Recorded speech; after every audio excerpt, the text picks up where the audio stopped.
महापालिका प्रशासनानं धडक मोहिमेअंतर्गत 8 कोटी रुपयांच्या मिळकतीवरील नळ कनेक्शन बंद करण्याची कारवाई केली आहे। यासह मंगळवारी शहरातील विविध ठिकाणांच्या मिळकतदारांच्या थकबाकीपोटी 5 गाळे व 1 कार्यालय सील करण्यात आलं आहे। उत्तर कसबा पेठेतील 6 मिळकतदारावर नळबंद कारवाई करण्यात आली आहे। उत्तर कसब्यातील गवंडी गल्ली येथील 3 सार्वजनिक नळ बंद करण्यात आले आहेत, अशी माहिती महापालिका आयुक्त आशिष लोकरे यांनी दिली। सोलापूर महापालिका आयुक्त शीतल तेलिउगले यांच्या आदेशानुसार महापालिका उपायुक्त आशिष लोकरे यांच्या मार्गदर्शनाखाली मिळकत कर विभागाचे अधीक्षक युवराज गाडेकर यांच्या माध्यमातून विविध पथकांद्वारे थकबाकीदारांच्या मिळकती सीलबंद आणि नळ कनेक्शन तोडण्याची कारवाई मोहीम राबवण्यात आली। शहरात मंगळवारी दिवसभरात railway line, Vijapur road, Soregaon, Hotgi road, औद्योगिक वसाहत, मंत्रीचंडक विहार यासह उत्तर कसबा परिसरात ही कारवाई करण्यात आली। याच परिसरातील विजापूर रोड, सोरेगाव हद्दीतील कुबेर चेंबर येथील एक दुकान गाळा सील करण्यात आलाय। भोजराज शामराव पवार यांचा तो गाळा असल्याचं सांगितलं जात आहे। तेथील स्टार एंटरप्राइजेस यांचा देखील एक गाळा व कार्यालय सील करण्यात आलंय। सोरेगाव हद्दीतील मंत्रीचंडक विहार येथील 3 मिळकतदारांनी थकबाकी भरून कारवाई टाळली आहे, तर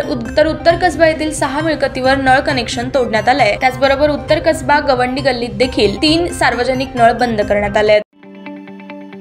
ताज्या बातम्या पाहण्यासाठी प्राईम महाराष्ट्र न्यूज चॅनलला सबस्क्राईब करा।